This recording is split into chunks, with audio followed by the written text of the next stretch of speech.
નમસ્કાર friends, muse હાઈસ્કૂલની આ ચેનલની અંદર ફરીથી એકવાર આપનું હાર્દિક સ્વાગત છે. આજના વિડીયોની અંદર આપણે ધોરણ 11 અંગ્રેજી વિષયની અંદર યુનિટ 4ના રીડ 1ની અંદર પાર્ટ 2નો અભ્યાસ કરવાનો છે. પરંતુ એ પહેલાં આજે આપણે પાર્ટ 1નો અભ્યાસ કરી લઈએ.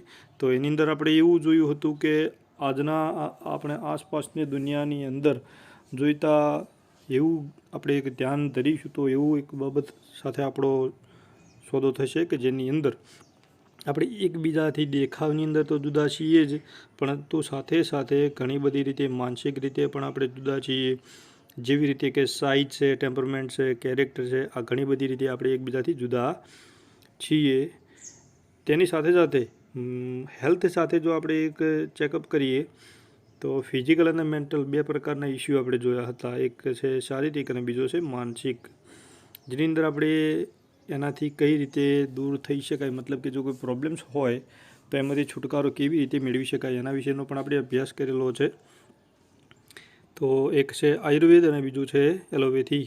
તો એની અંદરથી આજે આપણે આગળ જોઈશું કે સમ ડિસીઝ લાઇક એક્યુટ ઇન્ફેક્શન્સ, મતલબ કે કેટલાક બીમારીઓ એવા છે, કેટલાક રોગ એવા છે કે જે શેના કારણે ફેલાશે? ગંભીર ઇન્ફેક્શન. ગંભીર ઇન્ફેક્શન કોને કહેવાય? ચેપીલા રોગ હોય તે. Have almost entirely physical causes and can be treated purely on physical level, કે જે મોટા ભાગે કયા લેવલે હોય છે? શારીરિક કક્ષાએ. અને હાઉ એવર તેવી જ રીતે તદુપરાંત most disease have psychological cause and all lasting disease have psychological effects. જે શારીરિક રોગ છે એ શારીરિક કક્ષાએ એટલે કે પ્રાથમિક કક્ષાએ જ, મતલબ કે શારીરિક લેવલથી જ એનું સોલ્યુશન મળી જાય છે. તેવી જ રીતે અથવા તો તદુપરાંત તો કેવી રીતે મોસ્ટ ડિસીઝ મોટાભાગના જે રોગ જે છે ને એ સાયકોલોજીકલ એટલે માનસિક રીતે, માનસિક કારણો જે છે ને તેના કારણે ઉદ્ભવ થતા હોય છે. અને all lasting disease have psychological effects, અને દરેક રોગની માનસિક અસર થતી હોય છે. ફિઝિકલ ડિસીઝ ડિસ્ટર્બ્સ ધ ઇમોશન્સ, શારીરિક જે લક્ષણો છે, શારીરિક જે રોગ છે એ રોગ શું કરે છે? ડિસ્ટર્બ્સ ધ ઇમોશન્સ, આપણી જે લાગણીઓ છે ને લાગણીઓને ડિસ્ટર્બ કરે છે, મતલબ કે ખલેલ પહોંચાડે છે, નુકસાન પહોંચાડે છે. અને વીકનેસ ધ સેન્સીસ, અને જેના કારણે લાગણીઓની અંદર સેન્સ એટલે સમજણ શક્તિની અંદર વીકનેસ આવી જાય છે. વીકનેસ એટલે અશક્તિ એવા અર્થની અંદર આપણે કહી શકાય. Which may result into physical troubles, અને જેના કારણે શરીરની અંદર ઘણી બધી ટ્રબલ્સ, ઘણી બધી મુશ્કેલીઓ ઉત્પન્ન થતી હોય છે. દે લીડ ટુ ડાયટરી પ્રોબ્લેમ્સ, અને આના કારણે ડાયટરી એટલે ખાનપાનની અંદર આપણા પ્રોબ્લેમ્સ ઊભા થતા હોય છે. મતલબ કે ઓછી ભૂખ લાગવી, વધારે લાગવી, હેલ્થ ઉપર કોઈક વધારે પડતું દબાણ થતું હોય તેવું લાગતું, સ્ટ્રેઇન થઈ જાય છે, થાક લાગે છે. એન્ડ ધ હાર્ટ, અને જે આપણું હૃદય છે, and nervous the weakness of the physical body. અને અંત જાતો આપણે જોઈશું ચેતાતંત્ર ઉપર. સામાન્ય રીતે હૃદય અને જે ચેતાતંત્ર છે ને, મતલબ કે માનસિક હેલ્થને અસર જો થતી હોય તો સૌ પહેલી ચેતાતંત્ર ઉપર થશે. તો એમ કરતાં ધીમે આપણું આખું એ જે શરીર છે ફિઝિકલ બોડી ઉપર એની અસર થતી જોવા મળે છે. In the modern development world, આજના આધુનિક વિકસિત યુગની અંદર અવર પ્રોબ્લેમ્સ આર મેઇનલી સાયકોલોજીકલ, અને આપણા મુખ્ય જે સમસ્યાઓ છે અથવા તો પ્રોબ્લેમ્સ જે છે ને માનસિક છે. અત્યારે વ્યક્તિ શારીરિક કરતાં માનસિક રીતે વધારે પીડાયેલો જોવા મળે છે. વી હેવ સફિશિયન્ટ ફૂડ, આપણી પાસે પર્યાપ્ત પ્રમાણની અંદર ખોરાક છે, ફૂડ છે. ક્લોથિંગ એન્ડ શેલ્ટર, છાંયડો પણ છે, મતલબ કે ક્લોથિંગ એટલે કપડાં પણ છે. તો અહીં આગળ આપણે કહી શકાય કે આપણી બેઝિક નીડ્સ કઈ છે? ગુજરાતીમાં કહેવત છે રોટી, કપડાં અને મકાન, આ ત્રણ આપણી બેઝિક જરૂરિયાત છે. તો વી હેવ સફિશિયન્ટ ફૂડ, આપણી પાસે પર્યાપ્ત માત્રાની અંદર ખોરાક છે, ક્લોથિંગ કપડાં છે, એન્ડ શેલ્ટર એટલે છોયડો અથવા તો ઘર છે.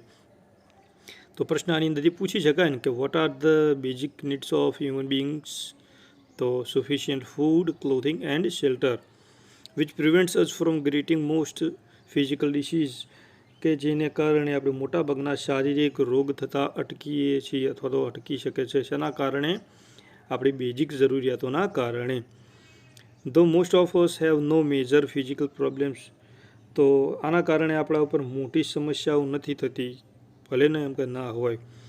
વી still suffer from psychological unrest, છતાંય આપણે માનસિક રીતે કોઈકના કોઈક રોગથી આપણે પીડાઈએ છીએ. This unrest may manifest as feeling of loneliness, અને આ માનસિક અસ્વસ્થતાથી આપણે પીડાયેલા છીએ ને એના કારણે લોનલીનેસ એટલે એકલતા અત્યારે સૌથી વધારે જો ગંભીરમાં ગંભીર રોગ થવા પાછળનું કારણ હોય તો લોનલીનેસ એકલતા છે. નોટ બીઇંગ લવડ, કોઈની સાથે પ્રેમથી ન બોલવું, મતલબ કે કોઈની કદર ન કરવી. એંગર, હંમેશા ગુસ્સેથી ભરાયેલું રહેવું. સ્ટ્રેસ, તણાવથી રહેવું. એન્ઝાઇટી અથવા તો ચિંતામાં રહેવું. તો આ બધા માનસિક રોગ થવા પાછળના કારણો છે. તો પ્રશ્ન ફરીથી એક પાછો પૂછી શકાય છે, vote are the basic requirement of mental disease? Mental disease થવા પાછળના બેઝિક રિક્વાયરમેન્ટ અથવા તો બેઝિક રીઝન્સ કયા કયા છે? તો loneliness, not being loved or appreciated, anger, stress or anxiety વગેરે વગેરે જેવા. It can be led to the weakening of our physical energy and prevent us from doing what we really want to do. અને આ આપણને દૂર સુધી દોરી જાય છે. ક્યાં સુધી લઈ જાય છે? મતલબ કે આપણે એકબીજા સાથે આવા વર્તનભેરા ભાવથી રહીશું તો ઇટ કેન લેડ ટુ વીકનિંગ, એ છેલ્લે આપણે જે શક્તિ જે છે ને શારીરિક શક્તિઓ નબળી પડતી જાય છે.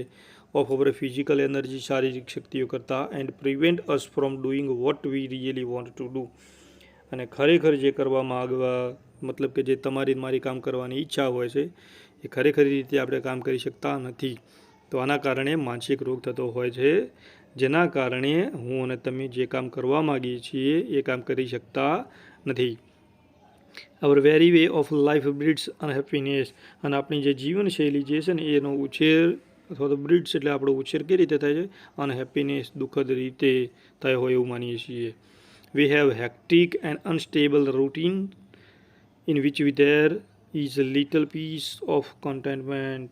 આપણી જે ડેલી હેક્ટિક અનસ્ટેબલ રૂટીન્સ, મતલબ કે જે આપણી દૈનિક પ્રક્રિયાઓ જે છે તે દિનચર્યાની વાત કરેલી છે, એ અનસ્ટેબલ, એ નક્કી નથી.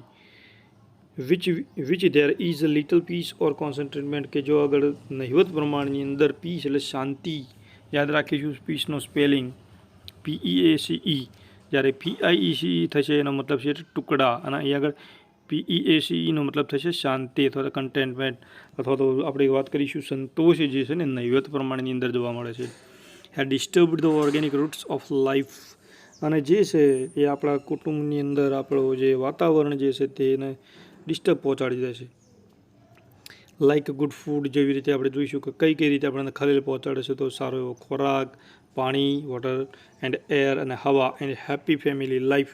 અને આ બધી જ બાબતોથી આપણે જે છે ને વાત કરીશું કે એમાંથી આપણે ધીરે ધીરે ધીમે ધીમે દૂર થતા જઈએ છીએ. વી લીવ ઇન આર્ટિફિશિયલ વર્લ્ડ, આપણે કૃત્રિમ વિશ્વની અંદર જીવી રહ્યા છીએ. ડોમિનેટેડ, અને એ પણ વિભાજિત રીતે. સંયુક્ત કુટુંબ પ્રથાનો ખ્યાલ વિકસ્યો નથી. બાય અર્બન લેન્ડસ્કેપ્સ એન્ડ માસ મીડિયાઝ, પશ્ચિમીકરણ અને શહેરીકરણના જાહેર પ્રસારો દ્વારા પ્રભાવિત થવાથી, મતલબ કે હું અને તમે આજે એડવર્ટાઇઝમેન્ટ ઉપર વધારે વિશ્વાસ રાખીએ છીએ, દેખાદેખીના જીવનમાં વધારે પડતા માનીએ છીએ. કહેવાનો મતલબ એવો છે. There is a little to nourish to the soul, અહીં આગળ એક ભાગ્યે જ કહી શકાય કે એના માટે કંઈક પોષણ મળી રહેતું હોય છે. વી ઓલવેઝ ડિઝાયર, આપણી હંમેશા ઈચ્છા હોય છે કઈ? New things and are seldom content with what we have, કે આપણી પાસે બધું જ હોય, મતલબ કે આપણી પાસે જે કંઈ પણ નવી ચીજ વસ્તુઓની ઈચ્છા હોય રાખીએ છીએ એ હંમેશા આપણી પાસે રહે. વી ઓલવેઝ ક્રેવ ટુ હેવ મોર, આપણે હંમેશા વધુ ને વધુ મેળવવાની ઝંખના રાખીએ છીએ. આ પાછો ફરીથી એક પ્રશ્નનો જવાબ આવશે કે what are the man's desire? તો મનુષ્યની ઈચ્છા કઈ હોય છે? We always crave to have more, વધારે ને વધારે પ્રાપ્ત કરવાની. We are never still or rest, આપણે ક્યારેય વાત કહી શકીશું ને, we are never still or rest, આપણે ક્યારેય અંત કે સંતોષ માનતા નથી. મતલબ કે એમાંથી ધીમે ધીમે વધુ ને વધુ પ્રાપ્ત કરવાની ઈચ્છા રાખીએ છીએ. Our medicines is more quick fix to keep us going in wrong lifestyle and rarely address the behaviour roots of our problems. Our medicine, આપણી જે કોઈ પણ પ્રકારનો પ્રોબ્લેમ્સ હોય એના માટેની જે દવાઓ વાત કરેલી છે અહીં આગળ, તો જે આપણે દવાઓ ઉપયોગ કરીએ છીએ તે is more quick fix to keep us going or wrong lifestyle. આ જે દવાઓ છે ને આપણે જીવનને એક બીજા ખરાબ આદત ઉપર લઈ જતી હોય છે. And rarely address the behavioural root of our problems. અને એના રૂટ્સ એટલે એના મૂળ સુધી તો જતી જ નથી, એક બાહ્ય રીતે એનું નિરાકરણ લાવી શકાય છે. We take a quick feel hoping that our problem will go away. અને વાત કરીશું આપણે કે એ સમસ્યાને હલ લાવવા માટે we take quick feel hoping that our problem will go away. ક્યારે એ પ્રોબ્લેમ આપણાથી દૂર થયો છે એવું તો માનતા જ નથી, but we do not recognise. ક્યારે આપણને ખ્યાલ નથી હોતો કે that it may be only symptom, કે થોડુંક એક ચેતવણીની નિશાની છે ઓફ ઇનબેલેન્સ્ડ લાઈફ. મતલબ કે આજના જે સમયની અંદર વાત કરેલી છે ઇમ્બેલેન્સ લાઈફ, અસ્વસ્થ જીવનની, તો એના તરફ દોરી જતું હોય છે. It is a warning light that we must notice. અને આ એક પ્રકારની આપણને ચેતવણીની નિશાની છે કે જેને આપણે શું કરવી પડશે? નોટિસ કરવી પડશે, ધ્યાનમાં લેવી પડશે. વિદ્યાર્થી મિત્રો, આજના વિડીયોની અંદર બસ આટલું જ. આજના વિડીયોની અંદર આપણે એવું જોયું હતું કે મોટાભાગના રોગ જે છે એ માનસિક છે, પરંતુ એનું જે શરૂઆતનો પાયો જે છે એ ફિઝિકલ છે. તો આની અંદરથી જેટલા પણ નિયરેસ્ટ મિનિંગ અને કોઈ પ્રશ્નો પૂછાયા હતા તે આપણે લખી દઈશું. સાથે સાથે આ યુનિટના અંતના ભાગ પછી આપણે એક એવા વિડીયો તરફ જોઈશું કે જેની અંદરથી કહી શકાય ને કે પેરેગ્રાફ ઉપરથી પ્રશ્નો જે છે, નિયરેસ્ટ મિનિંગ છે, ટ્રુ ફોલ્સ છે, બ્લેન્ક છે, કેટલીક ગ્રામેટિકલ ટોપિક છે, આ બધા એ વિશે આપણે પરિચય હવે પછીના નેક્સ્ટ વિડીયોની અંદર જોઈશું. Thank you.